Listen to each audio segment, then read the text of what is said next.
High, আজকে কয়েকটা video দেখি, তার পরিপ্রেক্ষিতে আমার এই কথাগুলো মনে হল, তাই ভাবলাম একবার বন্ধুদের সাথে শেয়ার করি। ভিডিওটা দেখলাম প্রসেনজিৎ। আপনাদের চোখে ইন্ডাস্ট্রি, অনেকের চোখে মহানায়ক। সেই প্রসেনজিতের একটা জায়গায় উনি ইন্টারভিউতে বলছেন যে উনি নাকি উত্তম কুমার ওনার মতে ভার্সেটাইল অ্যাক্টর ছিলেন না, ভার্সেটাইল নায়ক ছিলেন। আচ্ছা, এটা গেল একটা। এবার আসি আরেকজন নায়কের কথা, তার নাম যিশু সেনগুপ্ত। তিনি এক জায়গায় বলেছেন যে হলিউডের বিখ্যাত অ্যাক্টর আল পাচিনো, তিনি অনেক জায়গায় অনেক সিনেমায় নাম করেছেন। তার কিছু কিছু সিনেমায় তিনি নাকি, তাকে দিলে তিনি নাকি ভালো ভূমিকা নিতেন।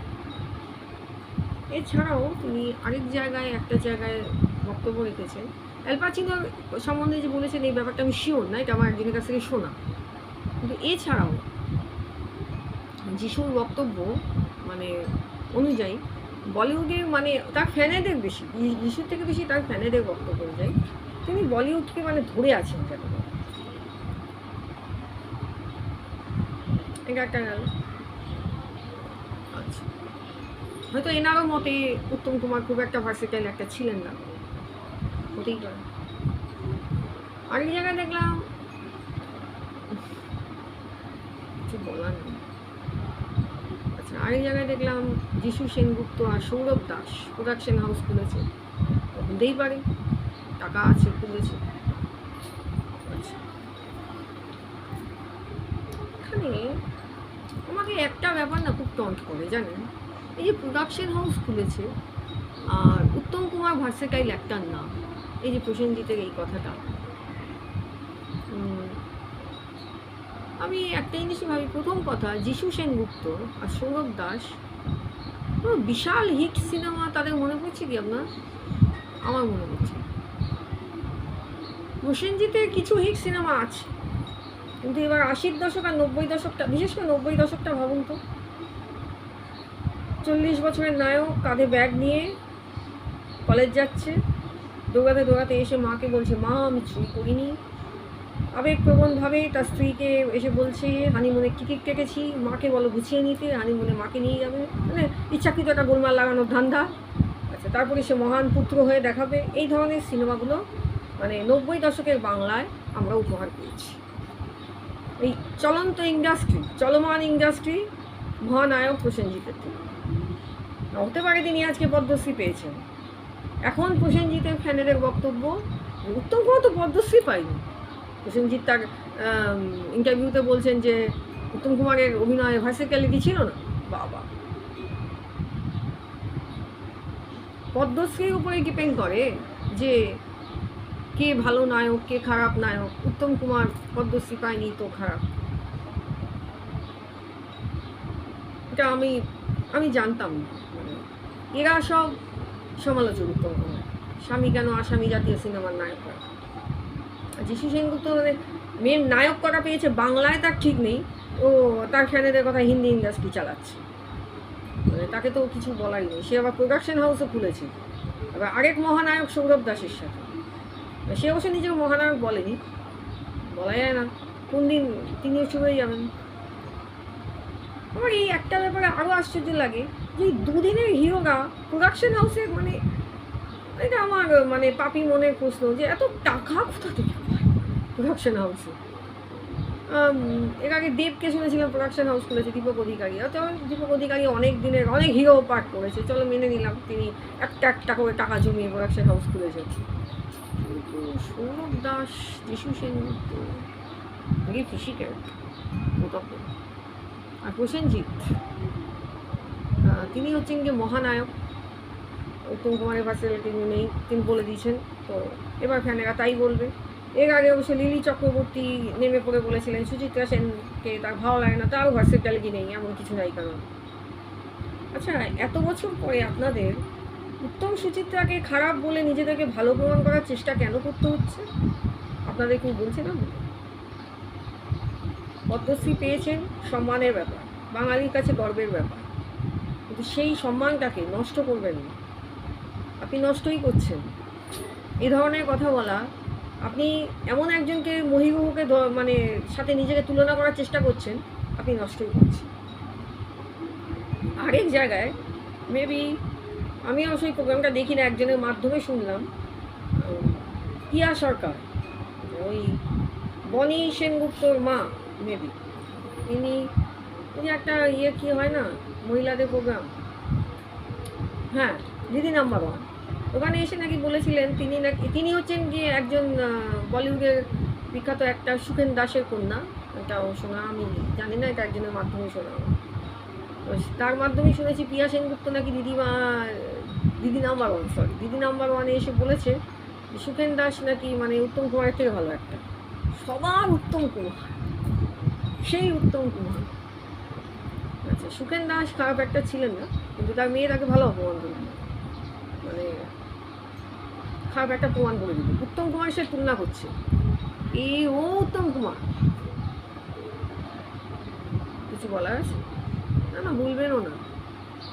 প্রসেনজিৎ, পিয়া সরকার, দুদিন বাদে যিশুও বলবে, প্রোডাকশন হাউস খুলে ফেলেছে, এসব মহান অভিনেতারা। এর মধ্যে প্রসেনজিৎ খারাপ ছিলেন না, আমি বারবারই বলছি, উনি নিজেকে এই ধরনের কথা বলে ঠিক সম্মানটাকে খারাপই করলেন। সবার সমস্যা উত্তম কুমার, আর তৎকালীন সময়ে নায়িকাদের মানে যারা ঠিকমতো নায়িকার রোল পায়নি তাদের সমস্যা সুচিত্রা সেন।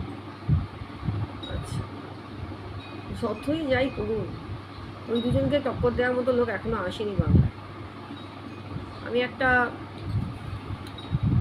কথা শুনেছিলাম যে নায়কটা করার পরে উত্তম কুমারকে চুজ করার জন্য সৌমিত্র চট্টোপাধ্যায়ের সাথে নাকি সত্যজিৎ রায়ের মন কষাকষি হয়েছিল, এবং নাকি সত্যজিৎ রায় আর সৌমিত্র চট্টোপাধ্যায় 1 বছর কথা বলেন। তবু সৌমিত্রকেই, যার বেশিরভাগ সিনেমার নায়ক সত্যজিৎ রায়, সৌমিত্র চট্টোপাধ্যায়, তাকে সরিয়ে সত্যজিৎ রায় উত্তম কুমারকেই নায়কের পাঠ দিয়েছিলেন। কারণ কি বললাম, মহানায়ক একজনই হয়, আপনি তার ধারে কাছেও যাননি মুম্বা বাবু, তাই নিজের সম্মানটাকে নষ্ট করবেন, এটা আমার অনুরোধ। আপনি চলমান ইন্ডাস্ট্রি কিনা জানি না, তবে আপনি যখন টপে ছিলেন, ঠিক বয়সে ছিলেন, নায়ক যেগুলো করেছেন ওর মধ্যে বেশিরভাগ বই পাতে দেওয়ার মতো নয়। আর আপনি যে বয়সে কিছু ভালো বই উপহার দিয়েছেন তখন আপনার নায়ক হবার বয়স চলে গেছে, কিন্তু সেটা আপনি মোটেই মানতে রাজি নন, এবং আপনি নিজেকে নায়ক প্রডিউস করেই বলে চলেছেন যে আপনিই হিরো। আপনি বলতেই পারেন, সেটা আপনার ব্যাপার, কিন্তু আমার একটাই বক্তব্য, আপনি বিরাট উচ্চমানের উত্তম কুমারের মতো বই দিতে পারেননি। ভার্সেটাইল নায়ক উত্তম কুমার, আপনি নন। আর যিশু সেনগুপ্তের মতো নায়ক প্রাইজ মানে সোজা কথায় চুনোপুটি, এরা প্রোডাকশন হাউস খুলে এই করছি সেই করছি, হ্যাঁ এরা যতই বলুক, এরা ডায়লগ ডেলিভারি করতে পারে না। যিশু সেনগুপ্ত ঠিক মতো, সে ভালো নায়ক আমার তো মনে হয়নি কোনদিন ঠিক মতো ডায়লগ ডেলিভারি করতে পারে, পরিষ্কার কথা। শুনতে যা খারাপ লাগছে লাগুক, আমার নামে যত উল্টোপাল্টা অহরণ দিই, কথাই বোঝা যায় না ঠিক মতো। স্পন্টেনিয়াস ডায়লগ ডেলিভারিকেই শিখতে পারিনি মহানায়ক, এও মহানায়ক কালকে বলে দেবে, এখনও বলেন, খুব শিখি, সময় আসছে, সময় খুব দেরি নেই, চলে আসছে। আর কি বলবো, বাংলা সিনেমার মানে যখন এই সমস্ত প্রসেনজিতের বাবা কেন চাকর, স্বামী কেন আসামি জাতীয় সিনেমাগুলো হচ্ছে, ঠিক সেই সময় হিন্দি ইন্ডাস্ট্রি আপনার পরিন্দা, ওমকারা এগুলো বই চালাচ্ছে। পরিন্দা, তারপরে আপনার 1942 লাভ স্টোরি, কোথায় বলিউড ছিল তখন বুঝতে পারছেন তাহলে, আর কোথায় টালিগঞ্জকে নামিয়ে এনেছে বুঝতে পারছেন তাহলে। এইগুলো ক্যাটাগরি এবার পাশাপাশি রাখুন, ইন্ডাস্ট্রি কীরকম চালিয়েছে ইন্ডাস্ট্রি ম্যান, তাহলেই বুঝতে পারবেন। পদ্মশ্রী পেয়েছেন, ভালো কথা। আপনি 2000 সালের পরে কিছু বই করেছেন যেগুলো সত্যিই ভালো, তার আগে যেগুলো পড়েছেন সেগুলোকে ভালো বলে দাবি করবেন না, খারাপ লাগে। সবচেয়ে বড় কথা, আপনার সুপার ডুপার হিট বই অমর সঙ্গী, সত্যি কি সেটা পাতে দেওয়ার মতো না? সঙ্গীতটা সুন্দর বলে বইটা চলে গেছিলো। আমি বাবার কাছে শুনেছিলাম, দক্ষিণার সময় বাপি মা আমাকে হলে নিয়ে গেছিলো দেখতে, তখন আমার বুদ্ধিটা বড়ই কম ছিল। আমি নাকি সারা হলে ছুটাছুটি করে বেরিয়েছিলাম, তো আমি বুঝতে পারি।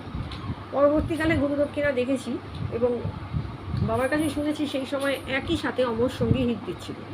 বাপি অমর সঙ্গী না দেখতে গিয়ে গুরুদক্ষিণাটাকেই চুজ করে। পরবর্তীকালে দুটো বই দেখার পর আমার একটাই মনে হলো, অমর সঙ্গীর মতো বই কোনোভাবে গুরুদক্ষিণাকে টক্কর দিতে পারে না। হ্যাঁ, কিছুটা ভার্সিক্যালিটি বলতে পারেন তাপস পালের মধ্যে আছে, তিনি অনেক বড় মাপের একটা, অন্তত এদের থেকে। ও মানুন আর না মানুন, আপনারা এখন অনেক রাজনীতি গং ফং নিয়ে আসবেন, রাজনীতি গং আনবেন না। আমি স্রেফ অ্যাক্টিং ক্যাপাসিটি দিয়ে বলছি, তাপস পাল অনেক বেকার একটা, deserve any more things, but পাইনি, সেটা তার দুর্ভাগ্য। আমার তো খুব ভালো লেগেছে, আমি এখনও পথভোলাটা দেখে উঠতে পারিনি, আমার দেখার খুব ইচ্ছা আছে। বাট আমি এখনও স্টিল বলবো তাপস পাল সত্যি ভালো, লাস্ট ভালো অভিনেতা বলতে গেলে চলে গেছে, শেষ ভালো। তারপরে সত্যি কি এরা খুব ভালো মাপের একটা চলমান ইন্ডাস্ট্রি, যিনি উত্তম কুমারের ভার্সেটিলিটিকে সন্দেহ প্রকাশ করেন, তিনি কি সত্যিই উত্তম কুমারকে টক্কর দেওয়ার মতো ক্ষমতা রাখেন? আমি যথেষ্ট সন্দেহ। বাকি আপনাদের নমস্কার।